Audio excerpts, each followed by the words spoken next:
Olá, bom dia, boa tarde ou boa noite. Eu sou Felipe Nogueira de Carvalho. Esse é o curso Emoções e Regulação Emocional, Questões Filosóficas e Psicológicas. Bom, chegando aí quase ao final do nosso percurso sobre as principais teorias filosóficas e psicológicas sobre emoções, no módulo de hoje nós veremos a teoria da construção psicológica. A principal defensora dessa teoria hoje é a neurocientista e psicóloga Lisa Feldman Barrett, que é autora de inúmeros artigos científicos sobre o tema e cuja teoria é muito bem resumida nesse livro de 2017 chamado How Emotions Are Made, ou Como as Emoções São Feitas. Infelizmente, ainda não há tradução do português para esse livro, mas para aqueles que compreendem bem o inglês, essa é uma ótima leitura, pois expõe de forma importante, pois expõe de forma clara essa teoria importante, desculpe, em uma linguagem acessível para um público não especializado. Tá? Então, nessa aula de hoje, para explicar a teoria da construção psicológica, vamos apoiar principalmente nesse livro de 2017. Em primeiro lugar, esse termo construção psicológica busca explicitar que as emoções não são tipos naturais biológicos, como, por exemplo, propôs a teoria das emoções básicas, mas sim construções psicológicas a partir de ingredientes gerais mais básicos que não são específicos a emoções. Essa ideia, na verdade, já aparece na teoria somática, que também reduz as emoções a componentes mais básicos que não são específicas a emoções, naquele caso, a sensações corporais.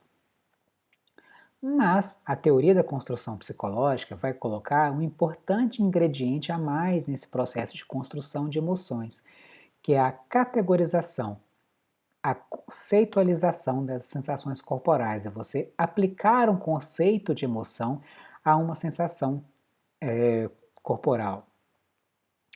Nesse aspecto, a teoria da construção psicológica se aproxima um pouco da teoria avaliativa, no sentido de tomar a experiência emocional como algo mais conceitual, mais cognitivo e não simplesmente corporal. Mas aí vai ter uma diferença importante.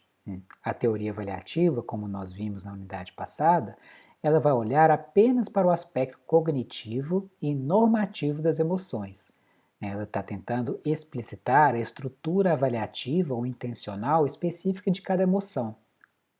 Mas esse foco excessivo nesse aspecto cognitivo e normativo tem um preço, que é nós perdemos de vista o aspecto corporal das emoções, ou o fato de que as emoções são frequentemente sentidas no corpo, como nós vimos anteriormente. E que existe, por exemplo, uma distinção importante entre você sentir medo e você simplesmente julgar que alguma coisa é perigosa ou ameaçadora. Por exemplo, um adestrador de serpentes, ele pode muito bem julgar ou pensar que uma serpente é perigosa, mas, devido aos seus longos anos de prática, ele não sente mais medo da serpente, quer dizer, ele não sente mais nada no corpo na presença da serpente. Ele não tem uma experiência que ele poderia identificar como medo, mas ele ainda assim julga a serpente como ameaçadora, ele sabe que ela é perigosa. Mas como então nós podemos fazer essa diferenciação se as emoções nada mais são, na teoria avaliativa, do que um julgamento avaliativo?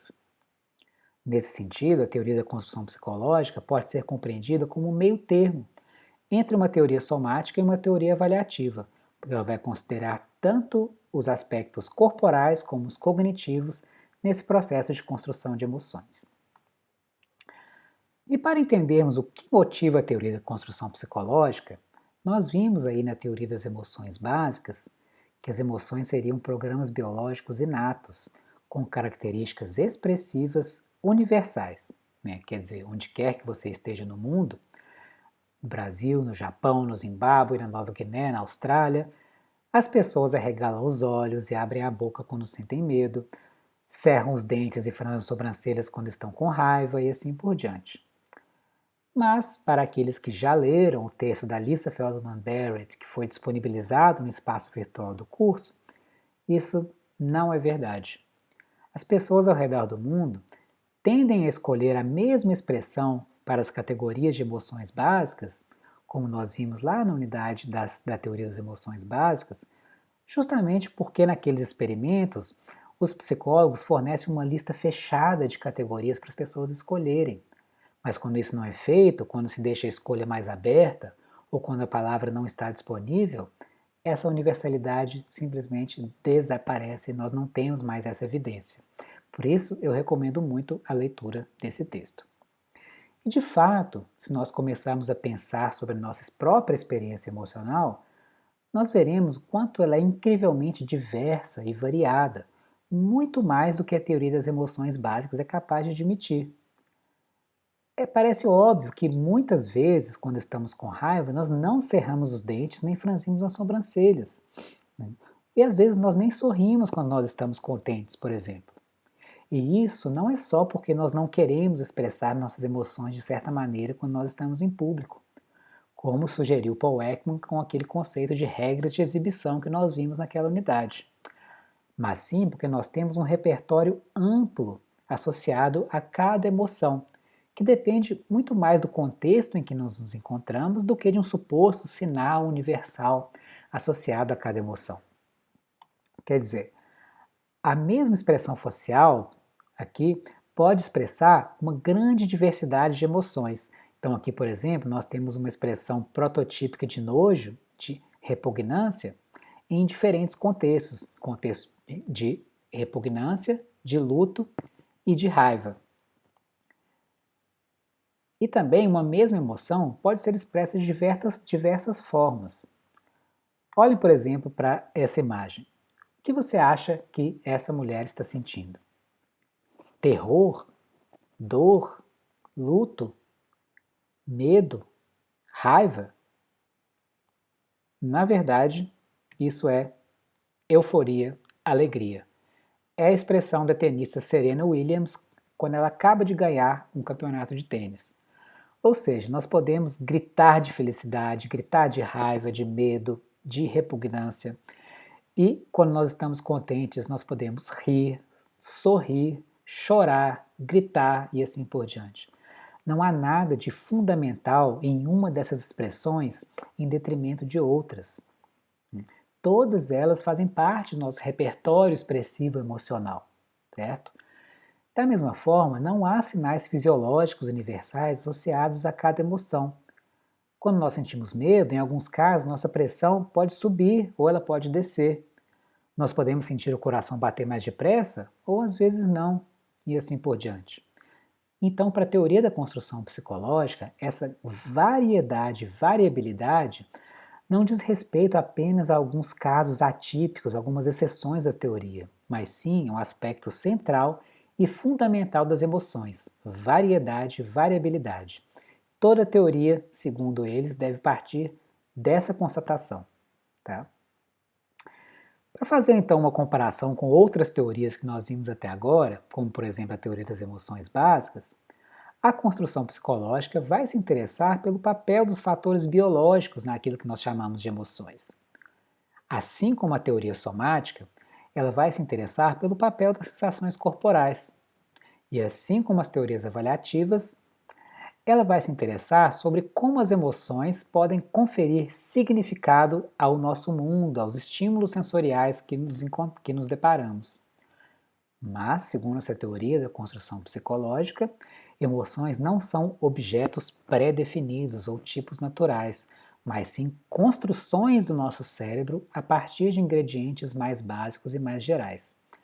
Esses ingredientes podem ser combinados de forma altamente variável, gerando resultados que podem ter características expressivas ou fisiológicas bem diferentes, mas ainda assim serem nomeados ou categorizados com o mesmo conceito de emoção. Vocês talvez devem se lembrar, lá de trás da introdução, daquele experimento famoso dos psicólogos Stanley Schachter e Jerome Singer. Nesse experimento, os psicólogos deram injeções de noradrenalina, que é um estimulante, a dois grupos de pessoas, sob o pretexto de que eles estavam testando uma droga para miopia. Ao primeiro grupo, eles disseram que a injeção causaria algumas alterações corporais, em especial que ela causaria um aumento da excitação. Ao segundo grupo, eles disseram que já haviam feito diversas pesquisas que não tinham que aquela droga não tinha nenhum efeito colateral. Então, eles colocaram essas pessoas em uma sala. E um ator entrava na sala agindo ou de forma feliz e eufórica, ou de forma bem irritante. E aí o que aconteceu? O grupo de pessoas que foi avisado de que eles sentiriam efeitos colaterais, eles disseram que não sentiram nenhuma emoção naquele momento. Enquanto o outro grupo, que achava que não ia sentir nada, eles disseram sentir ou irritação ou euforia, de acordo com o contexto. Então, esses dois psicólogos, o Schechter e o Singer, interpretaram esse resultado dizendo que uma emoção é, na verdade, uma interpretação cognitiva de uma alteração corporal. Como o primeiro grupo de pessoas ele já esperava sentir uma excitação como efeito colateral da injeção, eles não interpretaram essa excitação como sendo uma emoção. Por isso eles disseram que não tinham sentido nada. Já o outro grupo, eles sentiram uma excitação, como eles achavam que não era devido à droga, eles interpretaram essas sensações como euforia ou irritação, de acordo com o contexto. A teoria da construção psicológica vai se apoiar sobre essa ideia de que emoções são categorizações de sensações corporais com um conceito de emoção. A teoria da construção psicológica ela vai descrever em maior detalhe o que são esses estados corporais, como eles surgem e como o cérebro automaticamente categoriza essas sensações baseadas em nossa experiência passada. Então vamos falar agora sobre como se dá esse processo de construção de emoções a partir de ingredientes mais básicos. Ou seja, o que nós precisamos aí para que o cérebro construa uma emoção? Primeira coisa é um cérebro preditivo, que é uma função básica do cérebro, que é prever e antecipar tudo que acontece conosco. Em segundo lugar, claro, nós precisamos do corpo, do afeto, do que nos faz ter sensações agradáveis e desagradáveis com algum grau de excitação, ou de relaxamento ou de excitação. Mas nós precisamos também de conceitos, que seria o nosso conhecimento acumulado a partir de nossa experiência passada no mundo. Vamos ver então como cada um desses componentes contribui para a construção da emoção. Em relação ao primeiro, a teoria da construção psicológica se apoia sobre teorias neurocientíficas recentes que entendem o cérebro como uma espécie de máquina preditiva. Ou seja, o cérebro, a função básica do cérebro é tentar o tempo todo prever o que vai acontecer conosco, assimilando as sensações presentes à experiência que nós já tivemos no passado. Tá? Como se fosse, tá, isso que está acontecendo aqui agora se assemelha a tal e tal experiência vivida no passado. Né? Seria mais ou menos esse o processo. Então, tomemos, por exemplo, essa imagem aqui. O que vocês veem aqui? Se vocês nunca tiverem visto essa imagem antes, provavelmente vocês estão vendo algumas manchas brancas e pretas sem muito sentido, sem muito significado. Mas, se eu mostro agora essa imagem aqui para vocês, e depois, novamente, a primeira imagem, você já deve conseguir enxergar perfeitamente a abelha. Por quê? Porque o seu cérebro já possui a experiência relevante para poder interpretar essas manchas pretas. Para dizer, isso se assemelha àquela experiência passada.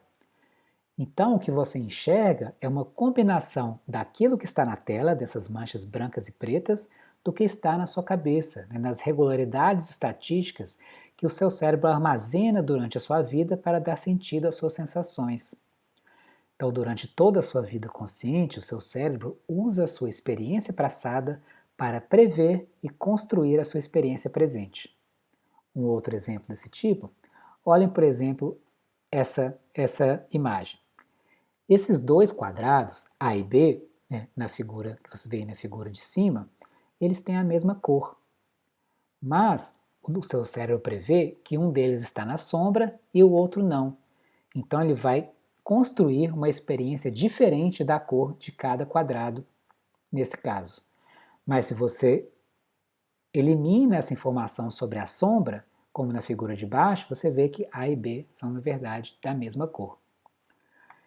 Então, o nosso cérebro está o tempo todo tentando, gerando previsões. Seja uma previsão interna, né, dos seus níveis de oxigênio, de glucose, de hormônios, etc., que nós precisamos para nos manter vivos e saudáveis, quanto dos padrões de luz e sombra que incidem sobre a nossa retina. Ou também, por exemplo, se um barulho atrás de nós é um rato ou alguém nos perseguindo. Até mesmo os sorrisos, os movimentos corporais que nós fazemos durante uma interação social não são simplesmente resultado da ativação de um programa biológico inato, mas fazem parte de uma dança constante em que o cérebro tenta prever o tempo todo os movimentos e comportamentos do outro e tenta se antecipar e gerar os movimentos e comportamentos esperados para perpetuar essa dança ou essa interação de forma síncrona. E de fato, por muito tempo se pensou que o cérebro ficava simplesmente dormente ou inativo até que fosse estimulado. Mas hoje se sabe que o cérebro está altamente ativo o tempo todo, o que se chama na neurociência de atividade cerebral intrínseca. Isso é interpretado nessa teoria justamente como essas atividades de previsão que o cérebro está fazendo o tempo todo. O nosso cérebro está o tempo todo tentando antecipar o que vai acontecer conosco baseado em experiências passadas similares. Esse, então, é o primeiro elemento necessário para se construir uma emoção, ter um cérebro preditivo com essas características. O segundo elemento é o afeto corporal, ou sensações corporais. Quer dizer, quando nós acordamos de manhã, às vezes nós nos sentimos sonolentos, às vezes nós nos sentimos energizados, de bom humor ou de mau humor. Todos nós sabemos muito bem disso. E isso vai afetar diretamente todas as nossas experiências subsequentes ao longo do dia. Aquilo que nós percebemos, como nós reagimos, interpretamos o mundo à nossa volta, tudo depende de nosso estado de ânimo. Então, isso que nós sentimos, as sensações agradáveis de energia, disposição, ou desagradáveis de letargia, de desânimo, ainda não são emoções para essa teoria, mas alguma coisa mais básica, mais primitiva, que eles chamam de afeto corporal. Esse afeto corporal pode ser definido ao longo dessas duas dimensões, né, de valência, ou seja, prazer e desprazer, ou excitação, ou seja, relaxamento e agitação. Quando você acorda de manhã, você pode ter um mau humor explosivo, né? Ou seja, uma sensação desprazerosa, negativa, com um alto nível de agitação. Ou às vezes você sente de forma mais neutra, né? Nem prazer nem desprazer, algo mais neutro, né? mais sonolento, né? Com alto grau de relaxamento. Então, nosso afeto, para essa teoria, pode ser capturado em qualquer momento através dessas duas dimensões, prazer e desprazer, relaxamento e agitação. E nós sentimos afeto porque uma das principais funções do nosso corpo é uma das principais funções do nosso cérebro é gerenciar uma economia para o nosso corpo. Quer dizer, é monitorar os nossos níveis de água, de oxigênio, de glucose, de hormônios e assim por diante. E as flutuações nessa nossa economia corporal vão ser transformadas nessas sensações difusas que essa teoria vai chamar de afeto corporal. Esse afeto não é algo específico a emoções, é algo que está presente o tempo todo na nossa vida consciente, mesmo que às vezes a gente não tenha muita consciência desse afeto em como nós nos sentimos, mas o tempo todo nós sentimos bem, ou mal, ou neutro, com algum grau de agitação ou relaxamento. Nesse sentido, o afeto corporal pode ser compreendido como uma espécie de barômetro, né, da nossa economia corporal. Quando o nosso cérebro prevê que nós vamos precisar de uma dose rápida de energia para um movimento rápido, por exemplo, ele vai dar início a uma série de alterações corporais, como aumento de cortisol no sangue, uma respiração mais acelerada, um coração mais acelerado e assim por diante. E ao mesmo tempo, o cérebro também vai prever as consequências sensoriais dessas alterações, quer dizer, o que você vai sentir com essas mudanças, né? A sensação de alguma coisa martelando no seu peito, uma maior energia ou excitação corporal e assim por diante. Isso é o nosso afeto corporal, é a experiência do estado do nosso corpo naquele momento. Mas aqui é importante entender algo, né? Diferentemente da teoria somática, que dizia que a percepção desse afeto corporal já é a emoção, na teoria da construção psicológica existe mais um ingrediente importante para que esse afeto, essas sensações, sejam transformadas em uma emoção, que são os nossos conceitos. Os conceitos são os contornos que nós impomos ao mundo. É aquilo que nos permite dividir e agrupar as coisas em categorias e comunicar com as outras pessoas sobre as coisas que se encaixam nessas categorias e nos permite também interagir com o mundo de diferentes formas. Vamos pegar o conceito de flor, por exemplo. Se eu digo essa palavra, você pode trazer à mente algumas imagens mentais de flores, talvez de um campo florido ou de uma floricultura, dependendo da sua experiência passada, mais urbana ou mais rural. E também vai ativar uma série de expectativas e comportamentos aceitáveis em relação a flores. Então, em nossa cultura, por exemplo, a gente pode colocar flores em vasos, oferecer de presente uma pessoa amada ou uma pessoa em luto e assim por diante. Já o conceito de erva daninha vai trazer outras imagens à mente e ativar outras expectativas e outros comportamentos.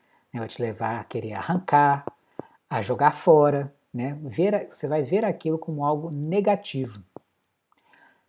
Mas essa divisão da realidade é completamente arbitrária, ela serve aos propósitos de uma comunidade de pessoas que concordam com a aplicação daquele conceito.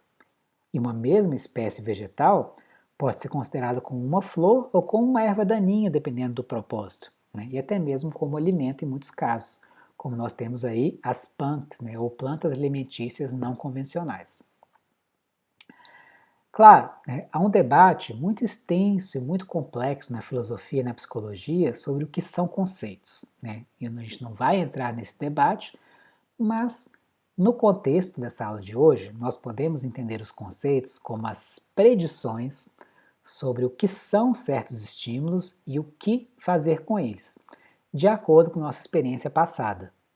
Então, nós aprendemos com outras pessoas da nossa comunidade o que são flores e ervas daninhas, por exemplo. E isso vai estruturar nossa experiência presente e futura com flores. Tá? É essa a ideia. Isso tudo para dizer que aquilo que nós chamamos de medo ou de raiva não são programas biológicos ou tipos naturais, mas sim conceitos. São contornos que nós damos à nossa experiência no mundo. É o modo como nós aprendemos a categorizar nossa experiência do nosso corpo em diferentes contextos. Então, o medo de falar em público, ou o medo de uma aranha, ou o medo de uma recessão econômica, pode ter características expressivas, fisiológicas muito diferentes. Mas nós aprendemos a categorizar nosso afeto corporal em diferentes contextos como sendo instância de uma mesma emoção, o medo. Então, não há uma regularidade estatística natural entre essas diferentes instâncias de medo, mas é a palavra medo que vai servir como cola, por assim dizer, para agrupar experiências diversas, como essas que nós vemos aí na imagem, como instância de uma mesma emoção, de uma mesma categoria. É uma experiência aversiva, desprazerosa, com um grau maior ou menor de excitação, dependendo da pessoa e do contexto, que, quando ela é categorizada como medo, nós temos uma experiência do mundo como sendo ameaçadora. Bom, agora que nós temos os ingredientes necessários para a construção de emoções, nós podemos dizer o seguinte: para a teoria da construção psicológica, emoções são construídas a partir de conceitos que são o quê? Previsões que dão significado ao afeto corporal que nós sentimos em um contexto. Então, se você sente aquela sensação de pontadas no estômago e já é quase a hora do almoço, o seu cérebro pode gerar uma previsão de fome isso vai fazer o quê? Que você busque alguma coisa para comer. Mas se você tem a mesma sensação de pontada no estômago, mas é logo antes de uma palestra importante, o seu cérebro pode gerar uma previsão de nervosismo. E isso vai fazer com que você busque alguma forma de se acalmar, como por exemplo respirar fundo, tomar um copo de água e assim por diante. E isso significa que sem conceitos você não tem emoção. Você tem afeto, claro, você tem sensações corporais.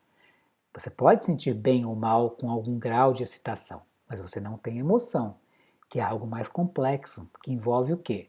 Você dar significado às sensações internas e externas com um conceito de emoção extraído da sua experiência passada. Então, você sentir raiva não é você sentir o corpo energizado, pronto para a ação, punhos cerrados, sobrancelhas franzidas, mas é você dar sentido às sensações internas e externas através do conceito raiva, certo? É algo que você aprende com seus pais, com seus cuidadores, com a sua cultura, com a sua comunidade. E existem algumas evidências empíricas para isso. Por exemplo, pessoas que têm demência semântica, que é uma doença degenerativa caracterizada pela perda progressiva das palavras, elas têm muitas dificuldades em reconhecer e distinguir expressões faciais de emoções. Então, quando elas são apresentadas expressões faciais de emoções, elas dividem as expressões apenas em termos de positivo ou negativo, ou de prazer e desprazer, e não por categorias, né, que são coisas que exigem conceitos. E o mesmo ocorre com crianças pequenas que ainda não aprenderam esses conceitos. Tá? E é justamente por isso que o psicólogo James Russell vai dizer que as emoções, vai dizer que o que é universal não é a percepção de expressões de emoções básicas, mas sim a percepção dessas duas dimensões do afeto corporal, quer dizer, valência, que é o prazer e desprazer, ou excitação, que é o relaxamento ou agitação. Então, para o James Russell, nós percebemos que os outros se sentem bem ou mal, né, e se eles estão relaxados ou excitados, e a partir dessa percepção, você usa um conceito de emoção da sua experiência para prever o que outra pessoa está se sentindo, o que aconteceu com ela, como ela deverá se comportar e assim por diante. E isso significa que, embora os ingredientes das emoções sejam biológicos, né, quer dizer, o afeto, o cérebro preditivo, esse processo de construção ele é culturalmente relativo, já que diferentes culturas e comunidades vão desenvolver seus próprios conceitos para dar sentido às suas experiências. E aí, talvez vocês já tenham visto, ou se não, vocês verão em breve, o vídeo da pesquisadora Tiffany Watt Smith, que foi disponibilizado aí no ambiente virtual do curso.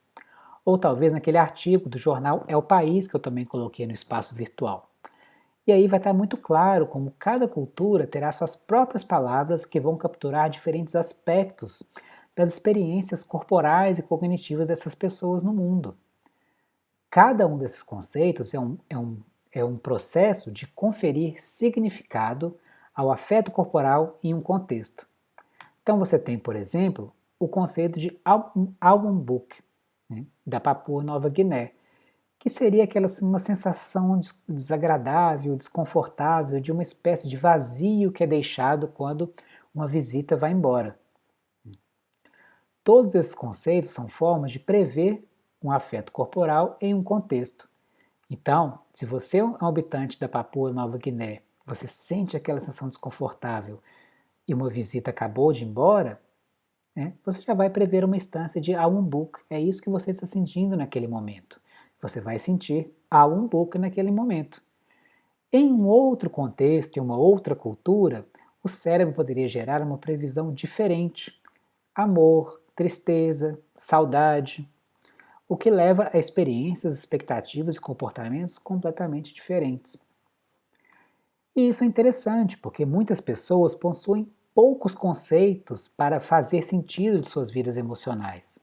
Elas dizem que elas estão felizes, que elas estão tristes, que elas estão com medo ou com raiva e não muito mais do que isso. ou simplesmente que elas se sentem bem ou mal e não sabem dizer com muita precisão o que estão sentindo. A Lisa Feldman Barrett vai dizer que as pessoas assim possuem poucas ferramentas para lidar com suas experiências. Seria algo como você tentar consertar um carro equipado apenas com canivete suíço. Mas já as pessoas que possuem uma gama maior de conceitos para falar e dar sentido às suas experiências emocionais, quer dizer que elas dizem não apenas que se sentem bem ou mal, mas que se sentem frustradas, desapontadas, devastadas, desanimadas, indignadas e assim por diante, possuem uma maior granularidade emocional. Né? Quer dizer, um jeito sofisticado de dizer que elas têm mais conceitos de emoção. Elas estão equipadas não só com canivete, mas sim com uma caixa de ferramenta completa, com ferramentas específicas para cada tipo de situação. E isso tem uma consequência muito interessante para o modo que nós pensamos na regulação emocional, que é justamente através do aumento da granularidade emocional. De fato, existem evidências científicas de que você ter mais conceitos de emoção ou você ter uma maior granularidade emocional, isso está diretamente ligado a uma capacidade de regulação emocional mais eficaz. Então, em uma série de estudos que eu coloquei no slide para vocês, alguns pesquisadores do laboratório da Lisa Feldman Barrett descobriram que pessoas que têm muitos conceitos de emoção têm uma tendência menor a se engajar em estratégias não adaptativas de reação emocional, como por exemplo alcoolismo ou agressão. Elas mostram uma atividade neural diminuída em caso de rejeição e elas têm menos experiências de ansiedade e depressão. Isso, na verdade, é alguma coisa bem intuitiva, né? Como nós dizemos anteriormente, você possui apenas dois conceitos: eu me sinto bem, eu me sinto mal. Muitas experiências diferentes vão ser agrupadas sob um mesmo conceito. E você vai ter sempre a mesma estratégia para lidar com experiências que são, na verdade, muito diferentes. Né? Então, ou seja, você pode, sempre que você se sente mal, você sai para beber. Não importa se você está frustrado com o trabalho, indignado com a situação política do país, desapontado com o marido ou com uma esposa e assim por diante. Mas se você tem conceitos mais finos e mais precisos, você vai ter expectativas, comportamentos e estratégias mais eficazes, melhor adaptadas a cada situação. Para fazer uma analogia, é como você sair para passear na mata e ter apenas dois conceitos: árvore e arbusto. Só isso.